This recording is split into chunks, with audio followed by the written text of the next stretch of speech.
Mi propio hijo, David, el niño que yo crié con estas manos, me traicionó de una manera que nunca imaginé. Pero escúchame bien, esta no es una historia para dar lástima. Esta es una historia de cómo recuperé mi dignidad. Era el 15 de marzo, ya tarde en la noche. Al día siguiente salíamos para París, un viaje que yo había planeado durante 2 meses y que me costó $42,000. Todo mi fondo de pensión, más parte de la herencia que me dejó mi Rosa, que en paz descanse. Se me habían quedado los pasaportes en la casa de David, en Brookhaven, donde vive con Vivian y mis 2 nietecitos. Yo todavía tenía las llaves que él me dio hace años, por si acaso, papá. Nunca pensé que la emergencia iba a hacer descubrir quién era realmente mi hijo. Entré por la puerta de atrás como siempre, para no despertar a nadie. Olía a gumbo. Vivian debía estar cocinando. Escuché voces en la cocina y pensé esperar en la sala, pero entonces oí esas palabras que me cortaron como cuchillos. Ese viejo se gastó una fortuna en este viaje. Me quedé helado en el pasillo, con las llaves todavía en la mano. Era David hablando con Vivian, con un tono que nunca le había oído conmigo. Frío, calculador. «Ya tengo pensado cómo deshacerme del viejo», dijo. «Le voy a decir que no hay cupo en el avión, que sobrevendieron los asientos. Se lo va a tragar entero. Siempre se cree todo lo que le digo. Nos vamos solos y él se queda aquí con sus recuerdos». Vivian se rió. Esa risa me sonó como vidrio rompiéndose en los oídos. «¿Y si se entera de la verdad?», preguntó ella. «No se va a enterar», respondió David, con esa seguridad que yo siempre pensé que tenía porque era un hijo responsable. «Llevo manipulándolo toda la vida. Lo importante es que ya pagó todo. El viaje está pagado». «Dime, amigo, ¿me estás escuchando? ¿Alguna vez has sentido que el piso se abre bajo tus pies? ¿Que el aire se vuelve espeso y no puedes respirar? Porque eso me pasó a mí ahí, parado en ese pasillo, oyendo cómo mi hijo planeaba engañarme. El corazón me latía tan fuerte que pensé que me iba a dar un infarto ahí mismo. Me temblaban las manos, el sudor me corría por la espalda. Pero no era miedo, era peor. Era la muerte de 34 años de amor de padre. «Ese idiota siempre me está pidiendo plata para todo», dijo David. «Para la matrícula de los niños, que se dañó el carro, que Vivian tenía que ir al doctor, y yo, el tonto que le da todo. Por eso nos merecemos estas vacaciones», dijo Vivian. «Sin el viejo colgando, sin sus cuentos aburridos de cuando tenía su agencia de viajes». Salí de esa casa como un fantasma, amigo, sin hacer ruido, sin los pasaportes, sin nada. Caminé hasta el carro con las piernas temblando, y ahí, sentado al volante, lloré como no lloraba desde que enterré a mi Rosa. ¿Sabes qué fue lo que más me dolió? No fueron las palabras, aunque cada una era como una espina clavándose. Fue darme cuenta de que todo había sido mentira. Cada abrazo, cada «te quiero, papá», cada vez que me decía «eres el mejor padre del mundo». Recordé todas las veces que saqué plata de mis ahorros para ayudarlo. $2,500 para arreglar el Honda Civic cuando se le dañó el motor. $1,800 para la cita médica de Vivian. $3,200 para la escuela privada de los niños. Cada vez él me decía «papá, tú eres mi salvación», y me abrazaba fuerte después de que yo le entregaba el dinero. Yo, el idiota que él creía que era, siempre le creí. Vendí el reloj de oro de mi boda para darle plata cuando se quedó sin trabajo el año pasado. Comí pan de maíz con acelgas semanas enteras para ahorrar cada dólar y ayudarlo. Mi Rosa se habría muerto de vergüenza si hubiera visto cómo nuestro hijo nos estaba usando. Llegué a mi casa en el Old Fourth Ward, esa casa grande y vacía en Peachtree Street, donde Rosa y yo fuimos felices 40 años. Me serví un Woodford Reserve, uno bueno, y me senté en el sillón donde mi mujer tejía mientras yo leía el periódico. ¿Conoces esa sensación, amigo? Cuando algo que creías sólido como roca se te desmorona en las manos. Así era mi relación con David. 34 años construyendo algo que resultó ser una bonita mentira. Pero ahí, tomando mi bourbon, me di cuenta de otra cosa. No solo dolía la traición, dolía darme cuenta de que yo había permitido que me vieran así, como un cajero automático con plata, no como un padre. David tenía razón en una cosa, yo siempre le creía todo. Cuando me decía que necesitaba plata para los gastos médicos de Vivian, nunca le pregunté por qué no usaba el seguro de la empresa. Cuando decía que los niños necesitaban uniformes nuevos, nunca pregunté cuánto costaban de verdad. Yo solo abría la billetera como cajero automático con patas. Esa noche, sentado en la oscuridad de mi casa, entendí que yo también tenía culpa. Había criado a un manipulador dándole todo sin preguntar nunca nada. Había confundido amor con ser proveedor eterno. Pero también entendí algo más importante, algo que lo cambió todo. Todavía tenía tiempo de enseñarle a mi hijo quién era realmente Elijah Hawthorne. No el cajero automático, no el abuelo que se deja usar, sino un hombre con dignidad. Escúchame bien, hermano. Hay golpes que te tumban de una vez y hay golpes que te matan despacito, como veneno. Las palabras de David fueron de los segundos, pero a veces ese veneno se puede convertir en medicina si sabes cómo usarlo. Esa mañana del 16 de marzo, mientras planeaba lo que iba a hacer, recordé algo que mi papá me dijo cuando yo era muchacho. Hijo, el respeto no se pide, se gana y se defiende. Yo había olvidado esa lección por muchos años. Era hora de recordarle a mi hijo que su papá no era ningún débil. Era hora de que Elijah Hawthorne recuperara su dignidad. Llegué a mi casa en Peachtree Street cerca de la medianoche. Esa casa grande que compré cuando mi agencia Hawthorne Travels estaba en lo mejor, cuando Rosa y yo soñábamos con llenar cada cuarto con risas de nietos.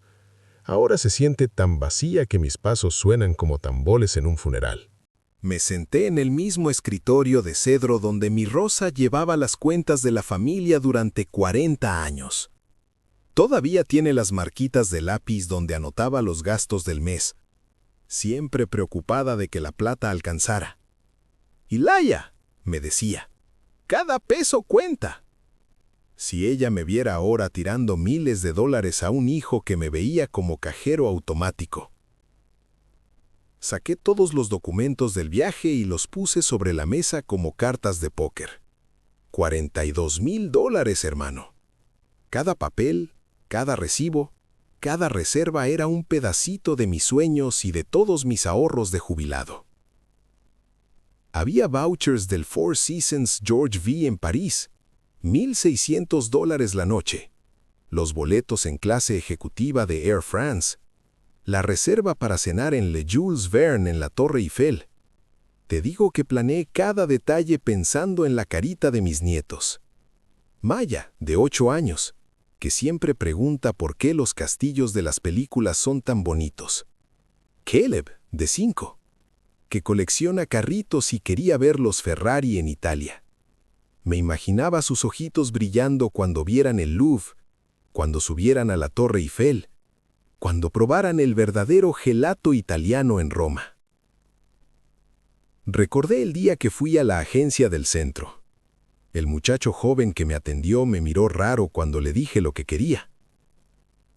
«Señor Hawthorne», me dijo, «este es un viaje muy caro para un jubilado. ¿Está seguro?» Yo le contesté con el pecho inflado de orgullo. «Joven, toda mi vida llevé desconocidos a lugares hermosos. Ahora quiero llevar a mis nietos a Europa antes de que este viejo se muera». El muchacho sonrió y me trató como rey.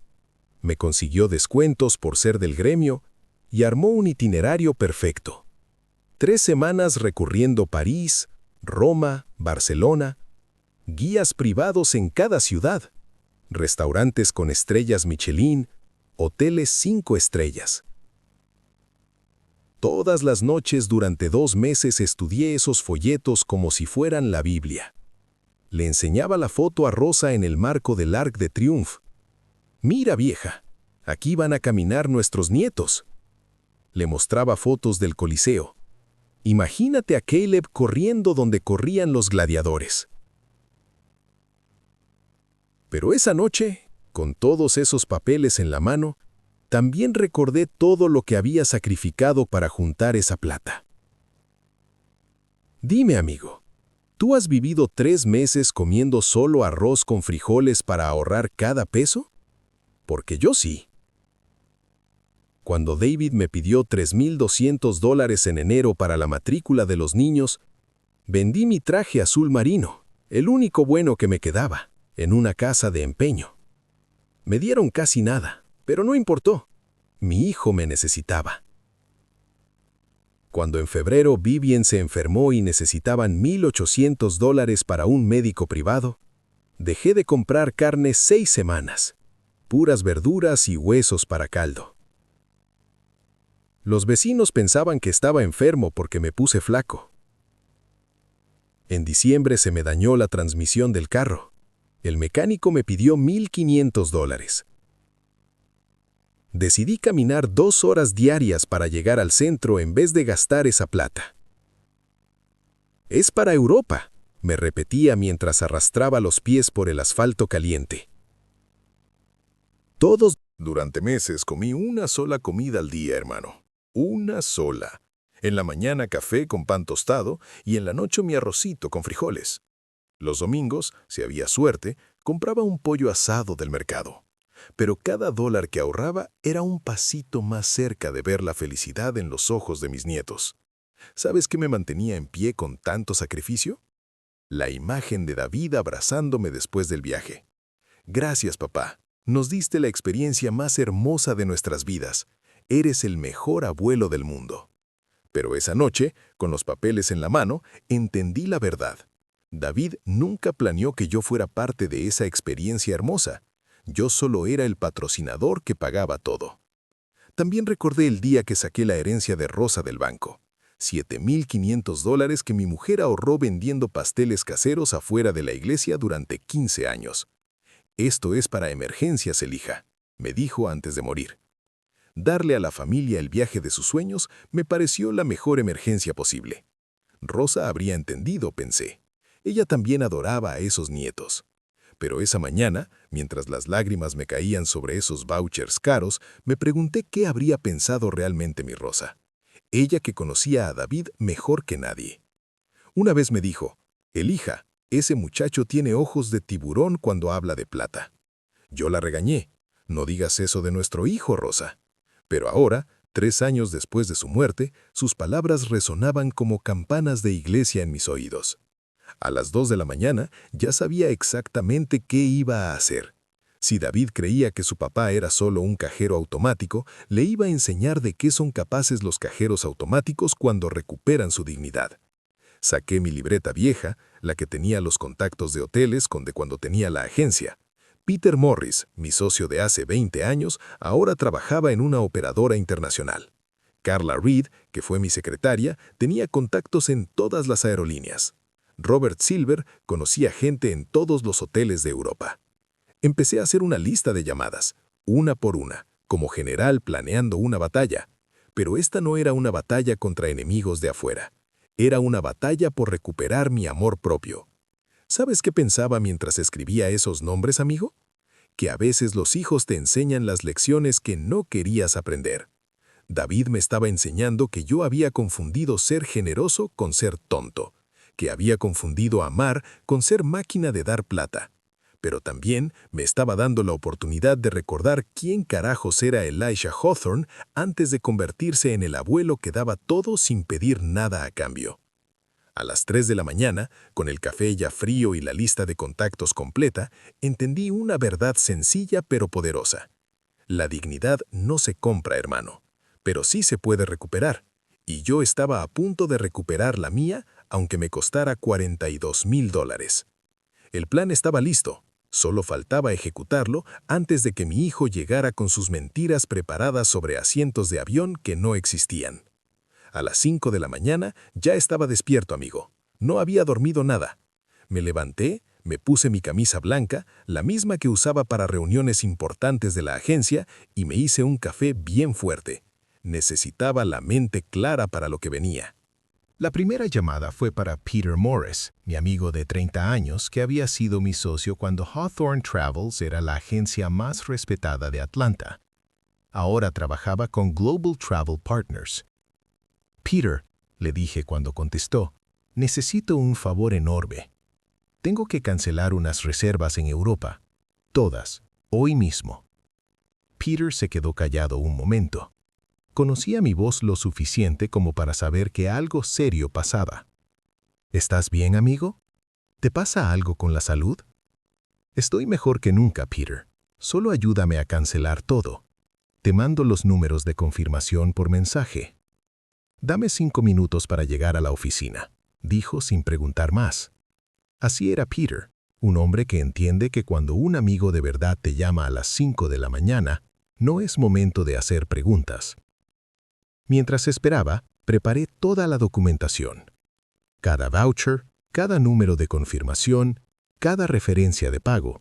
Los puse en orden cronológico como cuando organizaba los expedientes de mis clientes.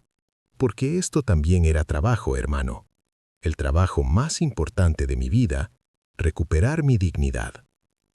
Peter me devolvió la llamada a las 6:15. Todo listo, amigo. Mándame todo.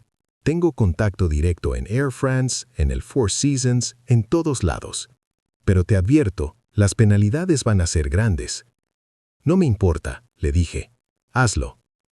La primera cancelación fue el Four Seasons George V en París. $1,600 la noche, 7 noches. La suite familiar más linda que tenían. Cuando Peter confirmó la cancelación, sentí que me arrancaban un pedazo del corazón. Había soñado tanto con ver a mis nietos desayunando en ese comedor elegante con manteles blancos y vista a los Campos Elíseos. Después vinieron los vuelos de Air France en clase ejecutiva para 5 personas. $7,500 solo en pasajes aéreos.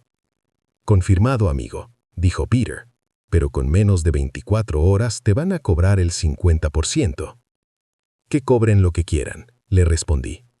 Cada dólar de penalidad valía la pena si me ayudaba a enseñarle a mi hijo quién era realmente su padre. Siguieron las excursiones, el tour privado del Louvre con guía, $750. La cena en Le Jules Verne en la Torre Eiffel, $950 la mesa con la mejor vista. El paseo en barco por el Sena al atardecer, $500. Cada cancelación me dolía físicamente, como si me clavaran agujas en el pecho. Pero también sentía algo raro, algo que no sentía hace años: control. Por primera vez en décadas, yo estaba tomando las decisiones. No estaba reaccionando a las necesidades de David. No estaba corriendo a resolver sus problemas con plata. Era yo moviendo las piezas en el tablero.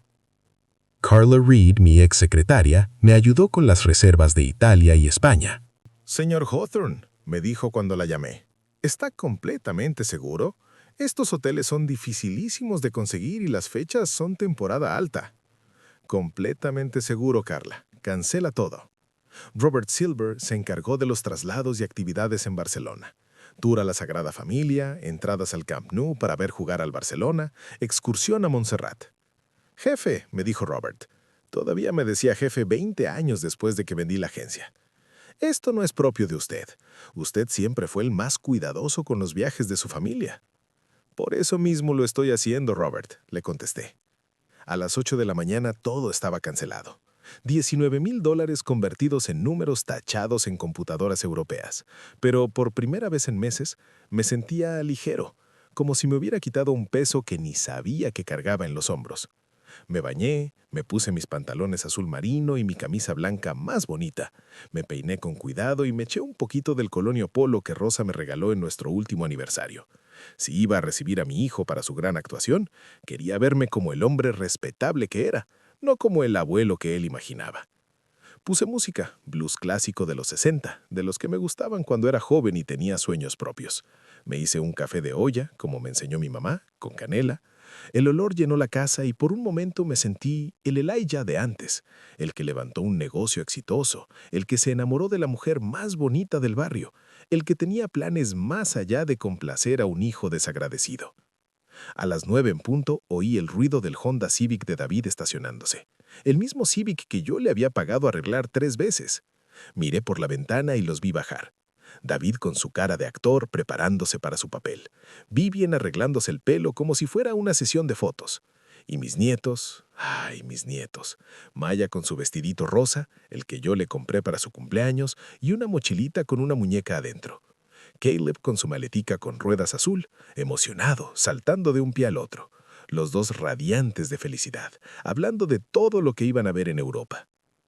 Eso fue lo que más dolió, amigo. No solo que David me traicionara, sino que estaba usando la ilusión de esos niños inocentes para hacerlo. Ellos sí creían que iban a viajar con su abuelo, que íbamos a ser una familia feliz viendo el mundo juntos. Abrí la puerta antes de que tocaran. «Buenos días, familia», dije con la sonrisa más sincera que pude poner. «¡Abuelo!», gritaron los niños y se me colgaron de las piernas. «¡Queremos ir al avión ya! ¿Tienes tus maletas listas?». «Claro que sí, mis amores», les dije abrazándolos. «El abuelo siempre está listo para aventuras». David carraspeó. Era su momento, su gran actuación. Puso cara de preocupación que le habría ganado un premio en televisión. «Papá, tengo malas noticias». «¿Así?», dije, mirándolo directo a los ojos. «Cuéntame, hijo». Acabo de hablar con la aerolínea. Hay un problema con las reservas. Hizo una pausa dramática, como si le doliera decirlo. No hay puesto para ti en el vuelo, papá. Cometieron un error con la cantidad de asientos. Está sobrevendido. Yo mantuve la sonrisa. ¿En serio? Qué mala suerte, ¿no? Sí, papá. Es horrible, pero no te preocupes. Nosotros vamos como estaba planeado, y te conseguimos boleto en el próximo vuelo. Nos encontramos en París en 2 días como máximo. Vivian puso su carita de telenovela triste. Señor Hawthorne, qué pena con usted, pero ya sabe cómo son las aerolíneas. No se puede hacer nada. Busqué en los ojos de mi hijo alguna señal. Un temblor en la voz, una mirada que se escapara, un poquito de remordimiento, algo que me dijera que él sabía que me estaba traicionando por dentro. Pero no había nada. Sus ojos estaban fríos, calculadores, seguros de que el viejo se iba a tragar el cuento entero. Bueno, esas cosas pasan, dije tranquilo. Lo importante es que ustedes disfruten el viaje. Los niños se pusieron tristes. Pero abuelo, nosotros queríamos que vinieras con nosotros, dijo Maya con esa vocecita que siempre me derrite el corazón. No se preocupen, mis tesoros. El abuelo quiere que ustedes vean todos esos lugares hermosos. Van a ver la Torre Eiffel, van a ver cuadros famosos, van a comer helado italiano. Los abracé fuerte, aspirando su olor a shampoo de niños, grabando ese momento porque no sabía cuándo los iba a tener tan cerca otra vez. ¿Nos vas a extrañar, abuelito?, preguntó Caleb. Los voy a extrañar tanto que me va a doler aquí, le dije tocándome el pecho. Pero ustedes van a pasarla increíble. Y cuando regresen, me cuentan todo, ¿verdad? David ya estaba impaciente. Había terminado su actuación y quería irse antes de que algo saliera mal. Bueno, papá, tenemos que irnos ya. El vuelo sale a las 2 y todavía hay que hacer check-in. Claro, claro, dije. Que no los retrase el viejo. Los acompañé hasta el carro. David metió las maletas en el baúl, 5 maletas grandes para 3 semanas de viaje. Vivian se subió al asiento del copiloto revisándose el maquillaje en el espejo. Los niños saludaron desde las ventanas traseras, sus manitas pegadas al vidrio. «¡Cuídense!», grité mientras David arrancaba. «Y saquen muchas fotos». «¡Te queremos, abuelo!», gritaron los niños. David bajó la ventana. «Papá, no te preocupes por nada. En 2 días te conseguimos el vuelo y nos encontramos allá. Todo va a salir perfecto». «Seguro que sí, hijo», le respondí. «Completamente seguro». Los vi alejarse por Peachtree Street. El Civic desapareció en la esquina de la tienda, llevando a mi familia rumbo al aeropuerto Hartsfield-Jackson de Atlanta, rumbo a un viaje que nunca iban a poder disfrutar. Volví a entrar a mi casa, cerré la puerta despacito, y ahí, parado en mi sala vacía, me dio risa. Me reí como no me reía hace años. Una risa limpia, liberadora, como cuando eras niño y le hacías una broma pesada a alguien que se lo merecía. Porque ahí entendí completamente lo que había pasado, amigo. No solo había cancelado un viaje, Había cancelado 34 años de ser un tonto que se dejaba usar por su propio hijo. Y por primera vez en mucho tiempo, me sentí orgulloso de ser Elijah Hawthorne. El resto del 16 de marzo pasó de una forma extraña, amigo. Por primera vez en meses no sentía esa ansiedad en el pecho, esa preocupación constante de si todo iba a salir bien en el viaje. Me senté en mi sillón favorito, el de cuero café que Rosa me regaló en nuestros 25 años de casados, y leí el periódico completo por primera vez en años. ¡Qué curioso! Antes siempre leía las noticias pensando en otras cosas. Si David iba a necesitar plata para algo, si los nietos estaban bien en la escuela, los gastos del viaje. Pero ese día leí cada artículo tranquilo, como si tuviera todo el tiempo del mundo. Porque lo tenía, hermano. Había recuperado mi tiempo al recuperar mi dignidad. A las 2 de la tarde me dio hambre. No había desayunado por los nervios de la mañana. Fui a la cocina y me preparé algo sencillo. Huevos revueltos con tocino de pavo, frijoles refritos del día anterior, pan de maíz calientito y café de olla. Comida de pobre, dirás tú, pero comida hecha con amor para mí mismo. ¿Sabes qué pensaba mientras comía, amigo? Que no disfrutaba una comida así hacía meses. Siempre estaba preocupado por ahorrar para el viaje, por no gastar de más, por guardar cada dólar para darles a mis nietos la experiencia perfecta. Pero ese día, cada bocado sabía a libertad. Después de comer recordé a Ray Connolly, mi amigo de toda la vida. Trabajamos juntos en los 70 cuando yo recién empezaba la agencia y él tenía una pequeña empresa de camiones. Nos hicimos amigos llevando turistas a Florida todos los fines de semana. Pero desde que Rosa murió me había alejado de todos mis amigos. Me daba vergüenza que me vieran tan solo, tan perdido. Busqué su número en mi libreta vieja. Ray ya tenía 72 años, 3 más que yo, pero siempre había sido un hombre fuerte, de los que no se rinden. Marqué el número, un poco nervioso. No hablábamos hacía casi 2 años. ¿Aló? Contestó con esa voz ronca de tanto fumar 40 años. Ray, habla Elijah Hawthorne. Se quedó callado un momento. Luego sentí que sonreía. Elijah, bribón, ¿dónde te habías metido? Mi mujer Hope pregunta por ti todas las semanas. Dice que estás más perdido que ciego en tiroteo. Me reí. Así era Ray, siempre con dichos que te hacían sentir en casa. He estado por ahí, amigo, peleando con la vida. ¿Cómo estás tú, hermano? Después del funeral de Hope, tú desapareciste completamente. Le conté un poquito de lo que había pasado en los últimos meses. No todo, claro. La herida todavía estaba muy fresca, pero le dije que había estado muy enfocado en los nietos, tratando de ser el mejor abuelo posible. Elijah, me dijo Ray con esa sabiduría que dan los años. Los nietos prácticamente se crían solos. Lo que necesitan de nosotros no son cosas caras, sino tiempo y cariño. Tú ya lo sabes. Sus palabras me llegaron fuerte. ¿Qué tal si nos vemos mañana, amigo? Me gustaría hablar contigo. Claro, hermano. Ven a la casa como a las 10. Hope se va a poner feliz de verte. Te va a hacer unos biscuits con gravy que te devuelven las ganas de vivir. Colgué el teléfono sintiéndome mejor que en meses. Había olvidado lo que se sentía tener amigos de verdad. Gente que te quiere sin esperar nada a cambio. Gente que no te ve como cajero automático con patas. Pasé el resto de la tarde ordenando papeles viejos de la agencia que tenía guardados en el closet. Encontré fotos de los viajes que organicé durante 30 años, cartas de agradecimiento de clientes felices, recortes de periódico cuando me dieron el reconocimiento de la Cámara de Turismo en 1995. ¿Sabes qué me di cuenta revisando esas cosas? Que alguna vez yo había sido alguien importante. Elijah Hawthorne no siempre había sido el abuelo que se dejaba manipular por su hijo. Había sido un empresario respetado, un hombre que construyó algo con sus propias manos, alguien que tenía planes y sueños propios. A las 8 de la noche me preparé una cena ligera, un sándwich de queso asado y un vaso de leche, y me senté a ver las noticias. La presentadora hablaba del clima en Europa. En París cielo despejado y una temperatura agradable de 22 grados. Perfecto para los turistas que visitan la ciudad de la luz. Me imaginé a David y su familia llegando en ese momento al aeropuerto Charles de Gaulle.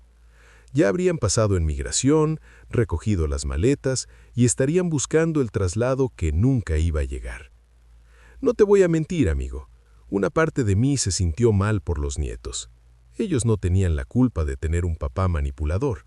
Pero otra parte de mí, la que llevaba años guardando rabia, se sintió satisfecha. Por fin iba a haber consecuencias por las acciones de David. Me acosté temprano. Como a las 9:30 puse las noticias de la noche en la tele del cuarto, la que Rosa y yo siempre veíamos antes de dormir. Por primera vez en meses, no tomé la pastilla para dormir que me recetó el doctor. No la necesitaba. Mi conciencia estaba limpia. Justo cuando me estaba quedando dormido, sonó el teléfono. El reloj de la mesita marcaba las 10:30 de la noche. Número extraño en la pantalla. Código internacional. Código de Francia. Contesté sabiendo perfectamente quién era y qué me iba a decir. «Papá, papá, contesta, por favor». La voz de David sonaba desesperada, muy distinta a la seguridad de esa mañana. De fondo se oían ruidos de aeropuerto, anuncios en francés, gente hablando, carritos de equipaje. «Hola, David», dije con toda la calma del mundo. «¿Cómo estuvo el vuelo?» «Papá, hay un problema enorme. Estamos en el aeropuerto Charles de Gaulle, pero el traslado... Llamamos al hotel y nos dicen que nuestra reserva está cancelada. ¿Qué está pasando?» Se oía a Vivien llorando de fondo, hablando su francés de colegio con alguien que obviamente no le entendía. También se oían las voces de mis nietos. Maya preguntando por qué no podían ir al hotel. Caleb llorando porque tenía hambre. Eso sí me dolió, no te voy a mentir, pero también entendí que era parte del precio de la lección. «Papá, gastamos toda la plata que trajimos. No podemos entrar a ningún museo, no podemos subir a la Torre Eiffel, no podemos hacer nada de lo que teníamos planeado. Los niños solo lloran y preguntan por ti». «David», le dije con toda la calma del mundo, ¿te acuerdas lo que le dijiste a Vivien? ¿Que llevabas manipulándome toda la vida? Si eso es verdad, entonces eres lo suficientemente listo para resolver este problema solo. «Papá, por favor, necesitamos plata para regresar a Atlanta. Los boletos de regreso cuestan como $5,000 por persona. Ni siquiera tenemos para comer mañana, mucho menos para volver a casa». Hijo, yo también necesité cosas durante muchos años. Necesité un hijo que me quisiera de verdad, no por mi plata, pero aprendí a vivir sin tenerlo. Tú también vas a aprender. Colgué el teléfono, lo apagué completamente y lo metí en el cajón de la mesita. Me quedé acostado en la oscuridad, escuchando el silencio de mi casa, sintiendo algo que no sentía hace años. Paz, amigo. Por primera vez en mucho tiempo, tenía paz en el corazón. La mañana del 17 de marzo me desperté distinto, amigo. Por primera vez en meses no sentía ese nudo en el pecho, esa ansiedad que me acompañaba desde que empecé a planear el viaje a Europa. Me levanté despacito, sin prisa, y noté algo raro. Había dormido toda la noche sin despertarme ni una vez. No recordaba haber descansado tan profundo desde que Rosa murió. Me preparé mi café de olla como siempre, pero esta vez le puse más canela, más endulzante. ¿Por qué no? Ya no tenía que ahorrar cada peso para complacer a un hijo desagradecido. Desayuné biscuits con gravy y huevos revueltos con jamón bueno, de los que solo compraba para ocasiones especiales. Y por primera vez en meses, cada bocado sabía a lo que era. Comida hecha con amor para mí mismo. Como a las 9 de la mañana, llamé a Global Travel Partners para preguntar por el reembolso.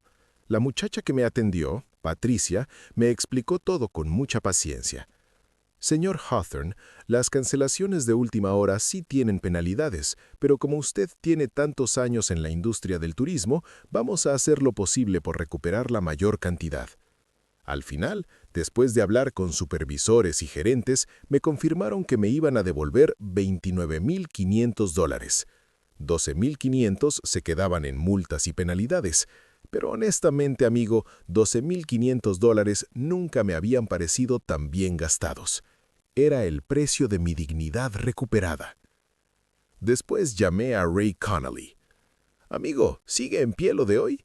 Claro, Elijah. Hope ya está emocionada. Dice que te va a hacer pollo frito para celebrar tu regreso del país de los desaparecidos. Llegué a su casa en el West End como a las 10:30.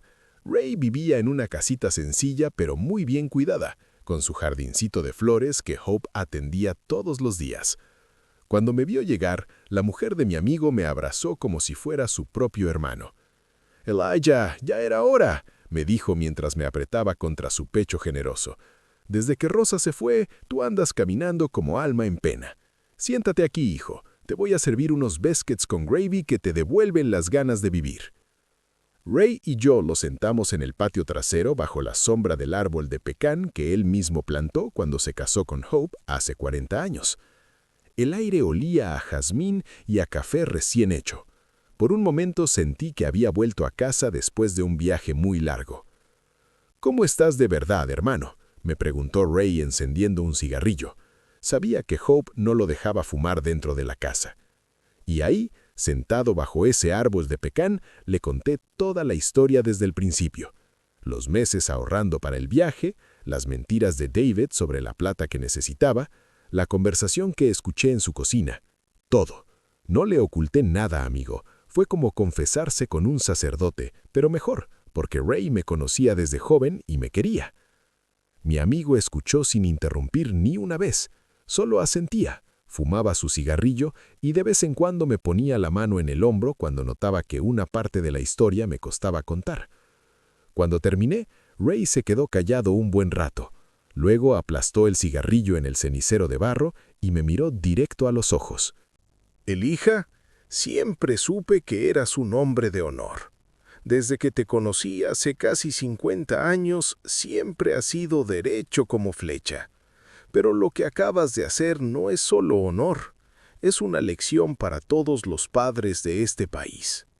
Sus palabras me llegaron al alma, hermano, porque viniendo de Ray, que crió 4 hijos y ya tenía 12 nietos, significaban mucho.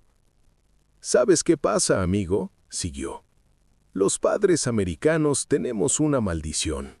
Creemos que amar a nuestros hijos es darles todo lo que piden. Los convertimos en niños eternos que nunca aprenden a valorar nada». Hope salió de la cocina con una bandeja llena de biscuits con gravy, frijoles refritos, pan de maíz recién hecho y café de olla.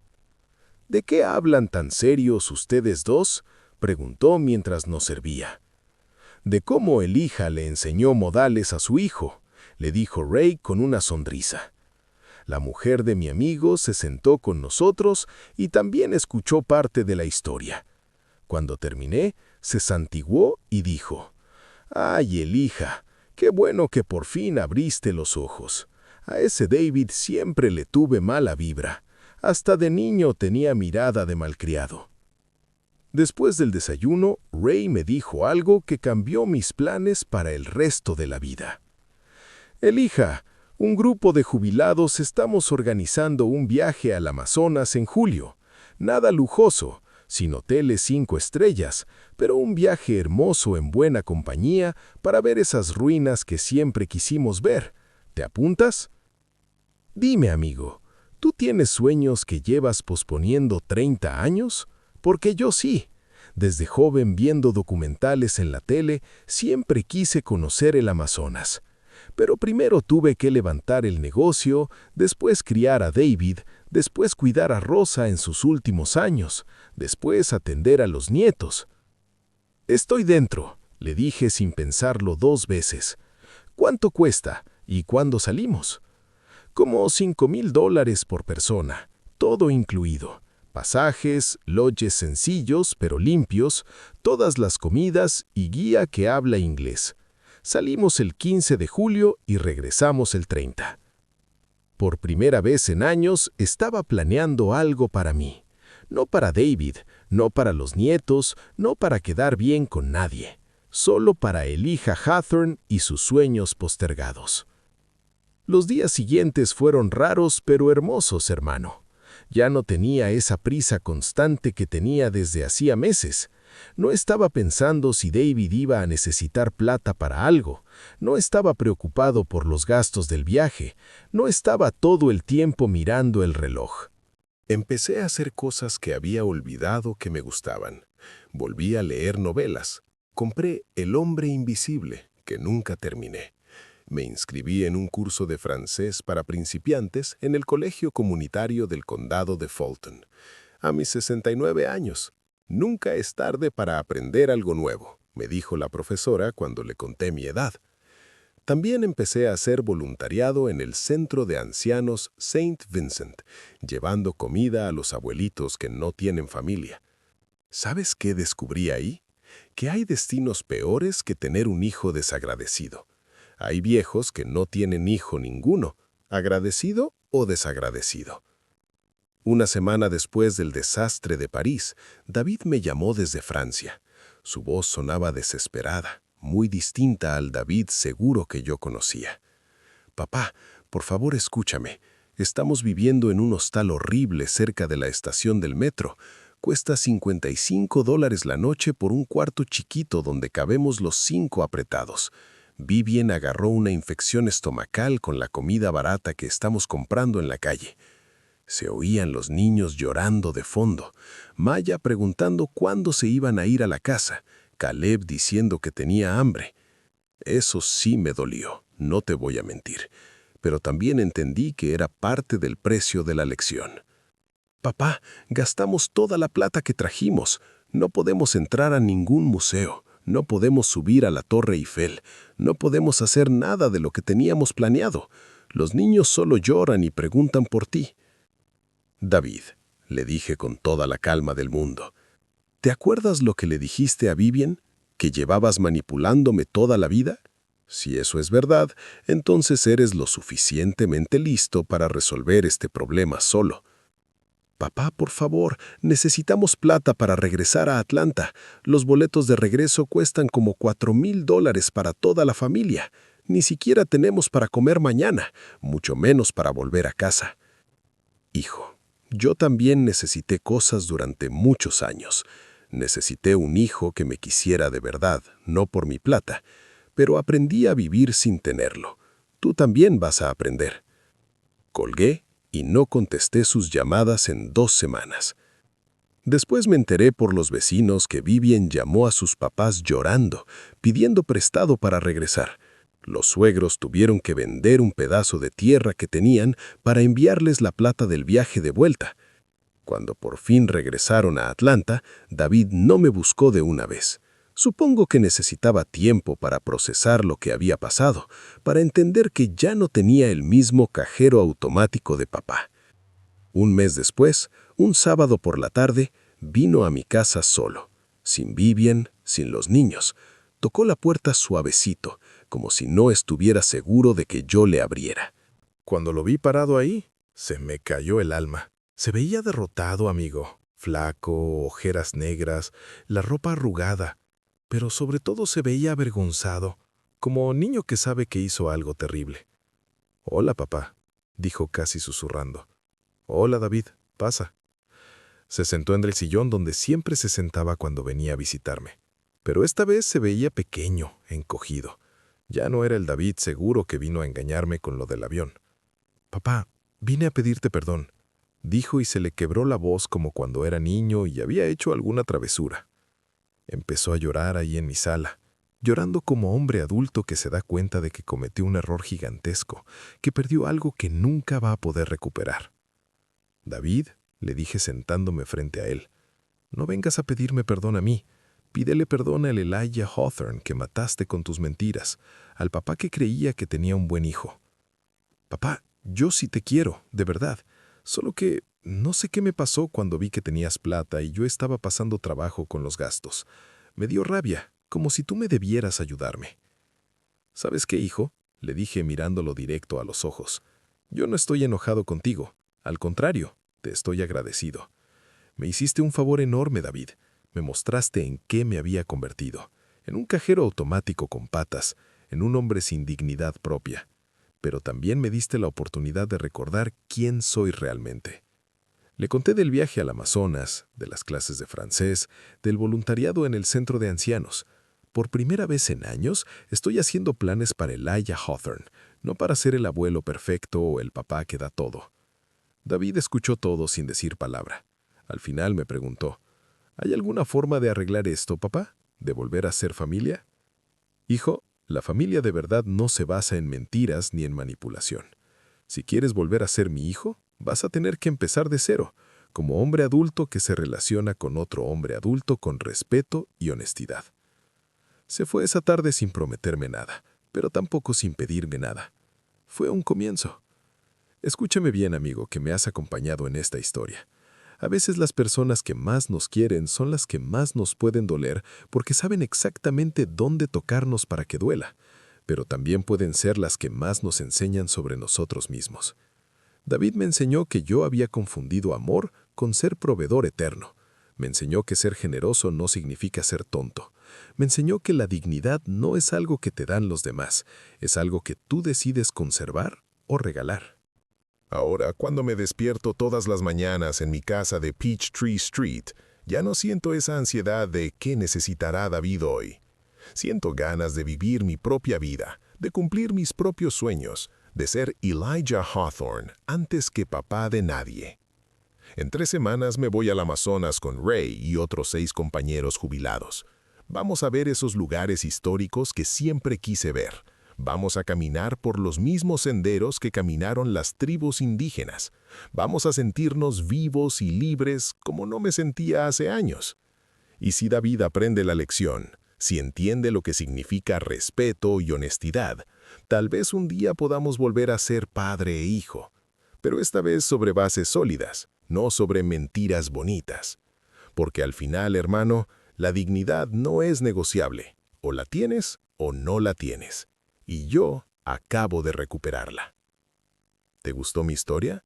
¿Y desde qué ciudad me estás escuchando? Nos vemos en los comentarios. Si te gustó la historia, me puedes apoyar mandando un súper gracias para seguir trayendo más historias como esta. Muchas gracias por su lindo apoyo. Espero sus comentarios sobre la historia. En pantalla pueden ver 2 nuevas historias de vida que les recomiendo muchísimo. Hay mucho más en mi canal. No olviden suscribirse. Nos vemos en la próxima historia de vida.